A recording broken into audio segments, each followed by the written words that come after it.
दोस्तों नमस्कार। आज हम बात करने जा रहे हैं पाकिस्तान की। पाकिस्तान बर्बाद होने जा रहा है, अंदर से बाहर से भी। पाकिस्तान की अफगानिस्तान से लड़ाई चल रही है और पाकिस्तान के फौजी भाग रहे हैं।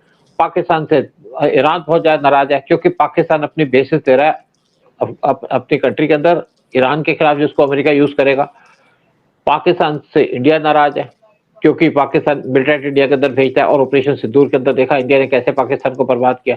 पाकिस्तान से चाइना भी नाराज़ है क्योंकि पाकिस्तान अपनी कंट्री के अंदर इस टाइम पे एंट्री दे रहा है यूएस को, और चाइना यहाँ पे $60 बिलियन खर्च किया सीपीसी के ऊपर, और चाइना ने पाकिस्तान को बहुत सा पैसा दिया।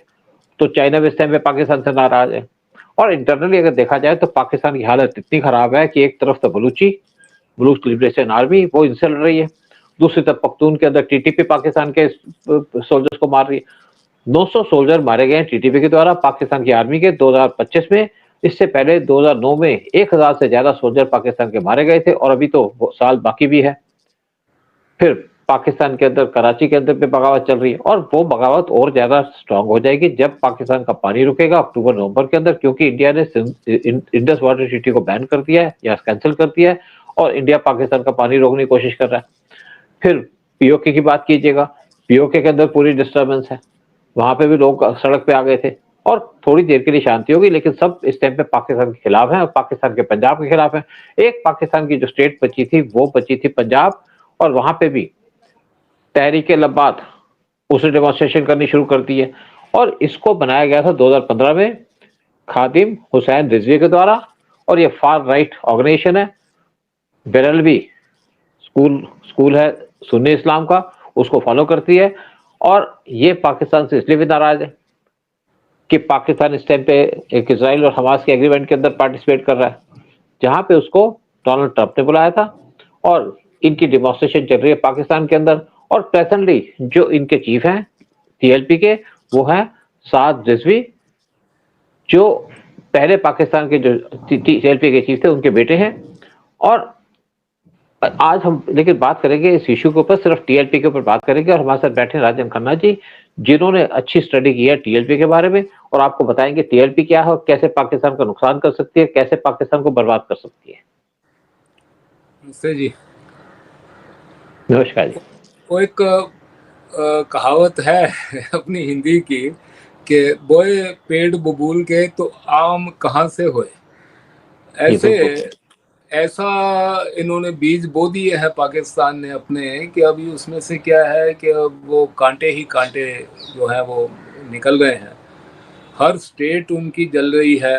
खैबर पख्तूनख्वा जल रहा है, बलूचिस्तान जल रहा है, सिंध जो है, सिंध में अंडर करंट, सिंधी क्या है कि बहुत ज़्यादा मिलिटेंट नेचर के नहीं है, लेकिन अंडर करंट उनका बहुत ज़्यादा है। इतना बड़ा अंडर करंट है कि उनको पता है कि भाई हमारा पानी जो है हमारे हिस्से का, ये ऊपर, क्योंकि सिंधु नदी के नाम से सिंध प्रदेश पड़ा, उसको पानी ना मिले तो ये सारा पानी जो है ऊपर पंजाब साइड में यूज़ हो जाता है।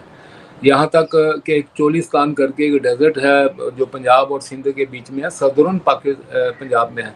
ये कुछ सिंधु नदी से ना कुछ उन्होंने 8-10 नहरें निकाल करके उधर उनको देनी थी, तो इतना बड़ा वहाँ पर एजिटेशन हुआ कि इन्होंने सारा प्लान कैंसिल कर दिया है।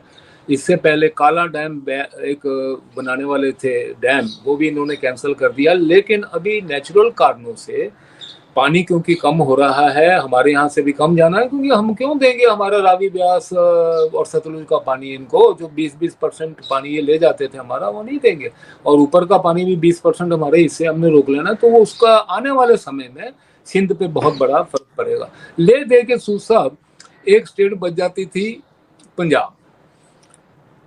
अब पंजाब ही पाकिस्तान को डोमिनेट करता है, और मेरा ऐसा मानना है, एक बहुत क्लोज वॉचर है पाकिस्तान के होने के बाद, एक रिसर्चर उनके ऊपर होने के बाद में, कि पंजाब अगर इस तरह से डोमिनेंस ना रखता पाकिस्तान की पूरी सियासत के ऊपर, पाकिस्तान की पूरी आर्मी पे, तो शायद जिस तरह से उनके हमारे साथ में तलकात रहे हैं ना, तो शायद इतने बिटर तलकात ना होते। क्योंकि मैंने जो वहाँ पर एक चीज़ देखी है, बाकी के स्टेट के लोगों की इतनी अच्छी गुडविल है हमारे बारे में, हमारे वो गीत गाते रहते हैं वहाँ पर, जो लोग सिंधी हैं आज भी याद करते हैं, कहते हैं हमारे जो जब यहाँ से हिंदू सिंधी चले गए तो हमारा तो व्यापार ही खत्म हो गया यहाँ पे। तो एक ऐसी बात जो है ना, वहाँ पर पंजाब स्टेट डोमिनेट करती है। आर्मी में 70-75% वहाँ के जो है पंजाबी हैं, एडमिनिस्ट्रेशन उनके हाथ में है। और आप देखते हो कि सियासत भी आज तक उनके हाथ में ही चली आ रही है। अब क्या हुआ, हम बात आज का जो हमारा टॉपिक है वो है तहरीके लब्बैक।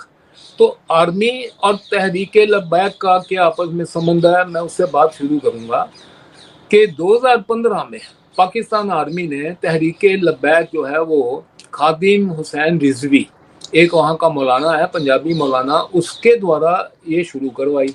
शुरू करवाने के पीछे इनका मकसद ये था कि पंजाब में जो एहतजाज होते हैं, जो वहाँ पर पंजाब के अंदर जो प्रोटेस्ट होते हैं, जो स्ट्रीट प्रोटेस्ट होते हैं, और फंडामेंटलिज्म पंजाब में ज़्यादा होने के कारण वो जो वहाँ के जो प्रोटेस्ट है ना, उनका रंग अलग होता है।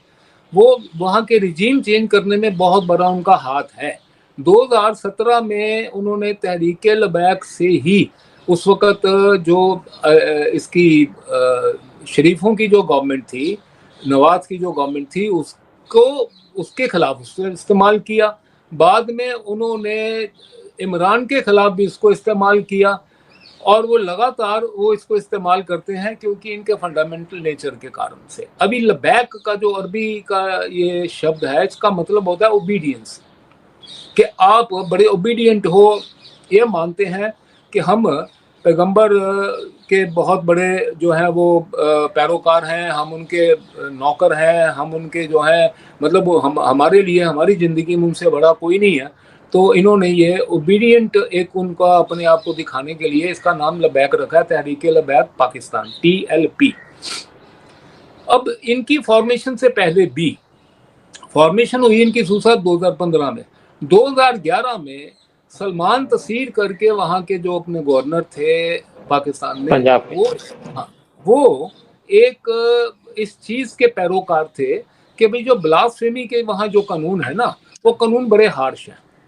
तो अभी कोई भी आदमी किसी पर्सनल अब एक बात आपसे रिक्वेस्ट करूंगा, ब्लास्फेमी के बारे में बता दीजिए, ब्लास्फेमी क्या है, ताकि हमारे लोगों को पता चले कि ब्लास्फेमी क्या है। जी जी जी, ब्लास्फेमी जो है वो ये है कि वैसे तो ये जो वर्ड है ये इनका लैटिन का है, लेकिन इनके जो इस्लाम में हम कन्वर्ट करें ना, तो ज़्यादा करके ये तौहीने जो है, तौहीन इसका आता है कि आपने बेइज्जती की है, आपने जो है वो जो हमारे धार्मिक जो हमारी मान्यता हैं उनके विरोध में जाते हो, ये ब्लास्फेमी। और इन्होंने अपने उसके एक तौहीन पैगंबर करके ये उसको इंटरप्रेट करते हैं, तौहीन नबी करके भी करते हैं। तो उसमें इन्होंने एक बात कि ब्लास्फेमी में किसी ये अक्सर इतना ज़्यादा एम्बिगुअस कानून है कि कोई भी आदमी अपने पर्सनल झगड़े भी वहाँ निपटाने के लिए इस कानून का सहारा ले लेता है। अभी बहुत दफा हुआ, कभी जैसे क्या है वहाँ पर क्रिश्चियन कम्युनिटी, क्रिश्चियन जो पहले हमारे वहाँ के एक्चुअली हिंदू ही थे ना, तो जो वहाँ पर स्कैवेंजिंग का काम करते थे, तो उनको इन्होंने कन्वर्ट कर दिया मुसलमानों में। तो वो जो लोग, वो कम्युनिटी है वो क्रिश्चियनिटी को फॉलो करती है, तो वो है सब के सब छोटे क्लास का काम कर रहे हैं, कहाँ पर साफ सफाई है, कहाँ पर मजदूरी का काम करते हैं। तो इस प्रकार से उनके साथ में कोई झगड़ा हो जाता था तो ये कह देते थे कि हाँ आपने तौहीन की है, कुरान की तौहीन की है, या इस्लाम की तौहीन की है, या नबी की है। तो वो चार उनको करना क्या, 3 गवाह खड़े करने हैं, कोई भी कह देता था। उसमें एक केस हुआ जिसमें किसी एक क्रिश्चियन को जो है उसके ऊपर ब्लास्फेमी का वो केस बना, और सलमान तसीर ने बहुत उसका विरोध किया, कहता है ये बहुत ये गलत, एक पढ़े लिखे सभ्य समाजों में ये चीज नहीं होनी चाहिए। तो उसका कत्ल जो है उसी के बॉडीगार्ड ने, मुमताज कादरी करके एक था, उसने उसका उनका जो है वो कत्ल किया। अब देखिए ये 2011 की घटना है। 2015 में लबैक बना, लेकिन लबैक की सोच और वो जो अपना मौलाना था खादिम, वो उसकी बहुत जबरदस्त वहां पर फॉलोइंग थी। तो लोग कहते हैं कि वो उनका ही लबैक का ही आदमी था। ऐसा जो है वो डॉक्यूमेंट्री रूप से प्रूफ तो नहीं, लेकिन ऐसा लोग मानते हैं कि उसने वो किया था। बाद में ऐसा एक बार फिर हुआ कि 2021 दिसंबर में सियालकोट में एक फैक्ट्री थी एक्सपोर्ट की, उसमें एक मैनेजर था यहाँ पे, इनका विश्वंता कुमार करके, श्रीलंका का इन्होंने एक मैनेजर हायर किया था। वो बेचारे की गलती ये हो गई कि कोई अनइंटेंडेड कुछ भी नहीं था कि इन्होंने लद्दाख वालों ने बड़े पोस्टर लगाए हुए थे, तो कहीं उसने अपनी फैक्ट्री के डेकोरम को मेंटेन करने के लिए कहीं पर वो पोस्टर फरवा दिया, तो ये आगे चढ़ गया और उसको जो इन्होंने लिंच कर दिया, जिंदा उस बेचारे को इन्होंने मार दिया। और इस प्रकार के हरकतें ये वहां पर करते रहते हैं। अच्छा, एक और बात है ना कि वहां पे बहुत से जो हिंदूज हैं जिनको कन्वर्ट करने की कोशिश करते हैं, तो उनके ऊपर भी ये लगाए थे ब्लेसेमी का। एक क्रिश्चियन फैमिली के ऊपर किया था कि इन्होंने ना व्हाट्सएप पे इस्लाम की इंसल्ट की है। वो क्रिश्चियन फैमिली वो थी जिसको पढ़ना लिखना नहीं आता था, आप मोबाइल तो छोड़िए, उनको मोबाइल ही चलाना आता था, लेकिन उन पे एलिगेशन लगा दी कि उन्होंने ब्लेसेमी की, हमने इंसल्ट किया। और देखिए दूसरी बात एक और कहूंगा यहाँ पे कि बहुत से केसेस थे जहाँ पे आपको सजा होनी है, बेल तो मिलती थी, कोई बेल देगा तो उसके जज को मार देंगे, ये पुलिस वाले भी सपोर्ट नहीं करते थे। लेकिन उसमें क्या था कि ये ब्लेस्फेमी का लगा करके उस पर केस नहीं चलता था, उसको वैसे जला के मार देते थे, जो जलाते थे उस पर केस नहीं चलता था, मतलब जो जलाने वाला आदमी उस पर कोई एक्शन नहीं हुआ करता था। तो मैं बीच में यही तो टोकला था आपको। इनमें देखिए कि इनमें एक जो इनकी जो आइडियोलॉजी है ना, उसमें दो लाइनों में चर्चा करेंगे कि इस्लाम की जो आइडियोलॉजीज वहाबी, सलाफी, अहले हदीस, जो वहाबी और सलाफी है ना, ये अरब में पैदा हुई, और जो अहले हदीस है ये ब्रिटिश टाइम पे भारत में उसको टेलरिंग की गई। लेकिन उसकी जो अगर हम फंडामेंटल्स में जाएंगे तो तीनों एक ही है, वो तीनों एक है। उसमें वो क्या है, तीनों जो है ये सूफीइज्म के विरोध में है। अब सूफीइज्म को बहुत आसानी से हमने समझना है अगर, तो सूफीइज्म जो एक ऐसी ब्रांच है इस्लाम की कि जिसमें ना केवल पैगंबर को जो माना जाता है, जो ये दरगाहों को भी मानते हैं, ये पीरों को, फकीरों को, उनको मानते हैं।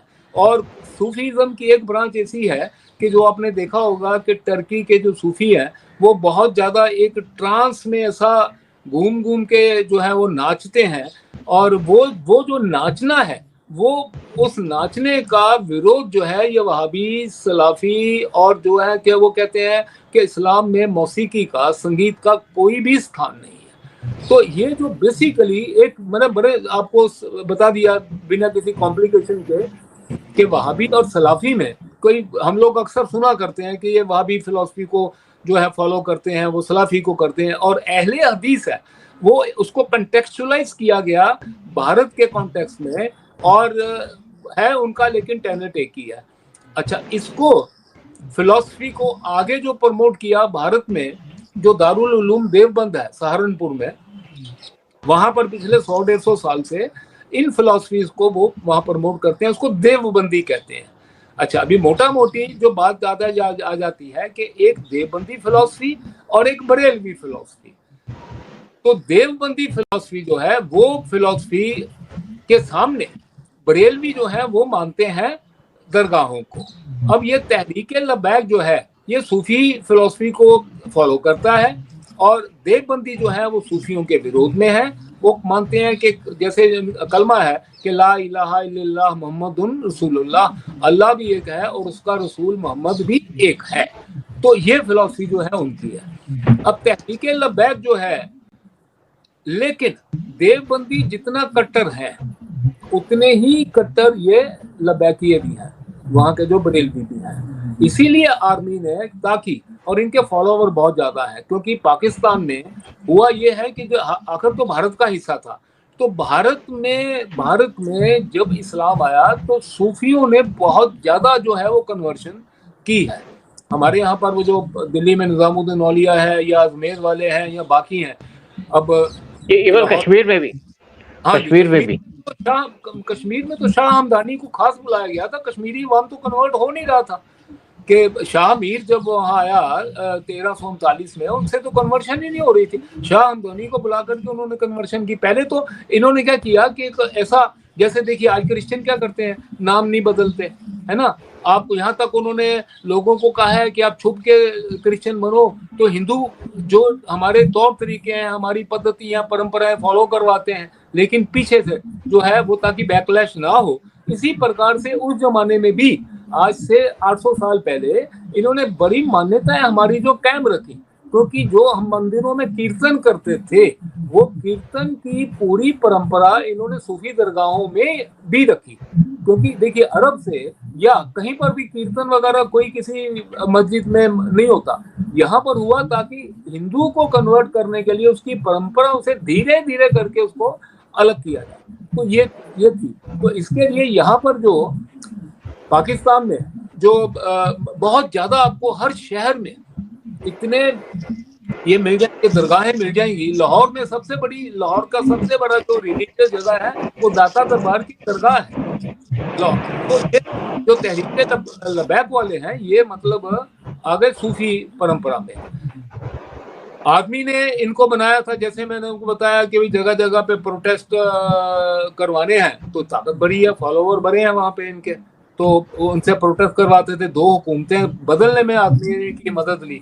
अब हाल ही में जो प्रोटेस्ट हुए जिनमें बहुत से तहरीके लबैक के भी जो है बंदे मारे गए और उन्होंने बहुत से पुलिस वाले भी मारे हैं। तो ये जो पिछले 5-7 दिन से सिलसिला चला है ना जी, ये सिलसिला चला है, पहले लाहौर से शुरू हुआ तो पूरा लाहौर इन्होंने बंद कर दिया।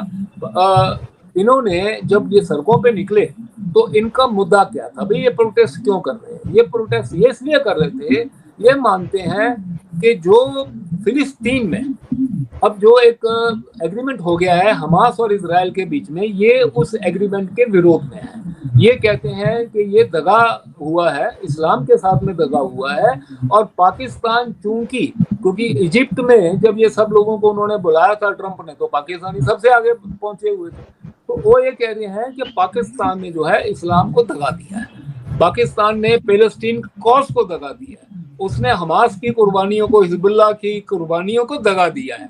तो वो दगे के विरोध में, पाकिस्तानी सरकार के विरोध में ये सड़कों पे निकले हैं।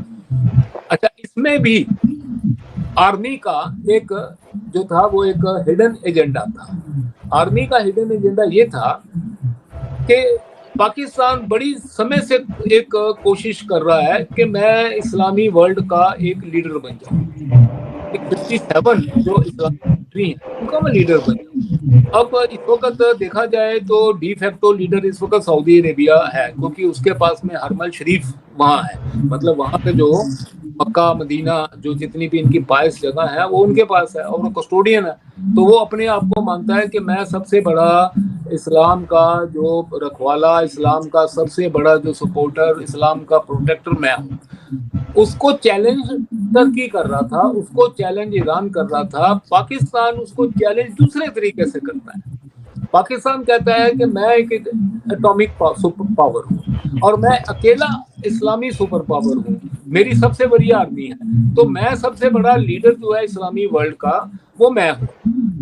अब क्या है कि जब आप देखिए कि जब जितना भी इस्लामिक कंट्रीज हैं उनकी जो टॉप क्रीम है वो तो तकरीबन यूएसए, शिया कंट्रीज को छोड़ करके वो यूएसए को जो पिट्ठू है वो, अब मान लीजिए कि सऊदी की हुकूमत है, वो पिट्ठू जो है वो यूएसए की है। कतर बहुत पावरफुल इकोनॉमिक पावर है, उसके शेख जो हैं वो पिट्ठू हैं यूएसए के। इसी तरह से बाकी की जो इस्लामिक हुकूमतें हैं वो उनके जो शेख हैं या उनके ऊपर जो रूलर बैठे हैं वो वेस्ट के साथ में है। लेकिन जो नीचे अवाम है वो अवाम जो है वो यूएसए के साथ में नहीं है। उनको सबसे बड़ा जो एक उनकी आइडियोलॉजी, उनकी फिलॉसफी है वो है उम्मत की, कि सारा जो इस्लामी वर्ल्ड है वो एक है। और इसके लिए इन्होंने जो पाकिस्तान ने अभी जो एक ये आर्मी ने वहां पर काम करवाया ना लाहौर में, वो ये करवा दिया कि देखिए कि हमारी हुकूमत ने वो अमेरिका के दबाव में जो समझौता हुआ है हमास और इजराइल का, उसका वो भागीदार है, लेकिन हमारा अवाम जो है वो उसके अगेंस्ट में है। तो इसके लिए इनको आर्मी ने ही ट्रिगर किया था कि आप आओ ताकि इस्लामी वर्ल्ड में हम एक संदेशा भेज सकें कि हम जो है हमने इस्लाम छोड़ा नहीं है, हमारी हुकूमत जो है वो हो सकता है कि हमास के उन्होंने इंटरेस्ट जो है वो सेक्रीफाइस कर दिए हो सकता है कल को इजराइल को, पाकिस्तान ने जो अभी तक मान्यता नहीं दी हुई है कि पाकिस्तान के पासपोर्ट पे भी लिखा है कि travel for all the countries other than Israel, तो हो सकता है कल को इजराइल को पाकिस्तान रिकॉग्नाइज भी कर दे, लेकिन जो अवाम है, जनता है, वो जो है इस्लामी कॉज के साथ है।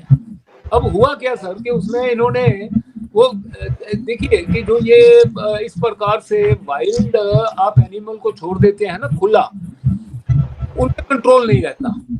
ये चाहते थे कि प्रोटेस्ट हो जाते, 25-50 हजार आदमी लाहौर में इकट्ठा हो जाता, 25-50 हजार आदमी इस्लामाबाद में रावलपिंडी में इकट्ठा हो जाता, हम उसको फोटो अप कर देते, दुनिया के चैनल जो है कहते हैं पाकिस्तान में देखिए अवाम जो है कितना इनके अगेंस्ट में चला गया है। अब उसमें एक गड़बड़ हो गई, तो गड़बड़ यही हुई है कि इस प्रकार की मूवमेंट को आप कंट्रोल नहीं कर सकते। अब उसमें रोग एलिमेंट भी होते हैं, रोग एलिमेंट में से अब के लबैक की जब प्रोटेस्ट निकल रहे थे उसमें से गोली चलाई पुलिस।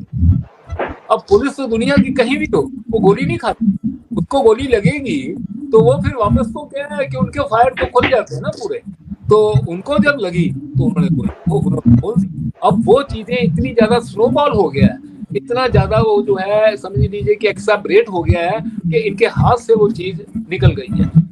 इस प्रकार की मूवमेंट में आपने देखा है कि इंटेलिजेंस एजेंसियां बहुत को गौर से देखती हैं कि 10 आदमी अगर बैठ के मर गए तो 10 के 10 शहीद हो गए। वो 10 के 10 की तस्वीरें जो है अब ना केवल घरों में लगनी है, चौराहों में भी लगनी है, और उनको मारने वाले कौन है? पाकिस्तानी एस्टेब्लिशमेंट है। ठीक है, तो ये जो एक चीज बन जाती है ना वहां पे, ये उनके हाथ से ये चीज निकल गई है। अब पहले तो उन्होंने लाहौर को तबाह किया, फिर अभी वो इस्लामाबाद पहुंच गए हैं, तो ये चीज एक पंजाब का सूबा रह गया था जो बाकी था, इन्होंने अपने तरीके से वो देखिए कोई जैसे मैं कहता हूँ ना कि हिलेरी क्लिंटन ने बहुत बढ़िया चीज इनको कही थी आकर के कि if you nurture and nourish and rear serpent in your backyard one day they are going to bite you. तो जो इन्होंने इतने पाप किए हैं ना जी, वो कर्मा है, ये नहीं मानते हम, मानते हैं, सारी दुनिया मानती है कि कर्मा जो है वो कर्मा की जो फिलॉसफी है, आपने अगर अच्छे कर्म किए हैं तो आपको अच्छे फल मिलने हैं, आपने अगर खराब कर्म किए हैं, गलत किए हैं, पाप किए हैं, उनके फल भी मिलेंगे। आज पाकिस्तान उन फलों को ही भोग रहा है और आने वाले टाइम पे बहुत ज्यादा भोगेगा, क्योंकि इन्होंने बहुत सी लोगों की जो है बस हिस्से ली, बहुत से लोगों की बस हिस्से ली है। इन्होंने ये कहते हैं जी कि हम कश्मीर का बहुत बड़ा मुद्दा है, हम डिप्लोमेटिक, हम उनको पॉलिटिकल, हम इकोनॉमिक उनकी सपोर्ट करेंगे। कश्मीरी को जाकर पूछो, गाली देता है, वो कहता है हमारे पिछले 78 साल इन्होंने बर्बाद करके रख दिए। वो ठीक है, हम भारत के साथ में हम उनका किस प्रकार से धीरे धीरे सोच में परिवर्तन आएगा समय लग सकता है, लेकिन पाकिस्तान को आज वो बहुत गाली देता है। अफगान से बात कर लो, अफगान तो कहते हैं कि पाकिस्तानी हमें नजर नहीं आना चाहिए, मतलब इतना हिना है। वो कहते हैं पहले इन्होंने बेच दिया 79 से 89 के बीच में, जियाउल हक ने हमारे इंटरेस्ट जो है बेचे इन्होंने अमेरिका को। कहता है 2001 से 2021 तक मुशर्रफ ने बेच दिए, खुद डॉलर लेते रहते हैं उनसे, हथियार लेते रहते हैं, कहते हैं बच्चे हमारे मरवाते रहते हैं, तो भाई हमारी करते हैं। उधर इन्होंने ये काम किया। केपी के हमारा कश्मीर जो है पाकिस्तान ऑक्युपाइड जम्मू कश्मीर, गिलगित बाल्टिस्तान, भूसा, उन इलाकों में आज उन लोगों को का इन्होंने वो बुरा हाल किया हुआ है। मैं आपको बता नहीं सकता, मेरी लोगों से बात होती है, रोते हैं बेचारे, कहते हैं पानी हमारा, इलेक्ट्रिसिटी जो हाइडल प्रोजेक्ट है हमारे लगे हुए हैं, कहते हैं हमारे को 40-50 पाकिस्तानी रुपए में 50 रुपए यूनिट में बिजली बेचते हैं, कहते हैं आटा है नहीं खाने। तो ये उन्होंने बहुत जो है लोगों की बद सीसे ली हुई है, और इनको ये जो अभी काम कर रहे हैं ना, ये उसको भुगत रहे हैं और आने वाले टाइम पे भुगतेंगे।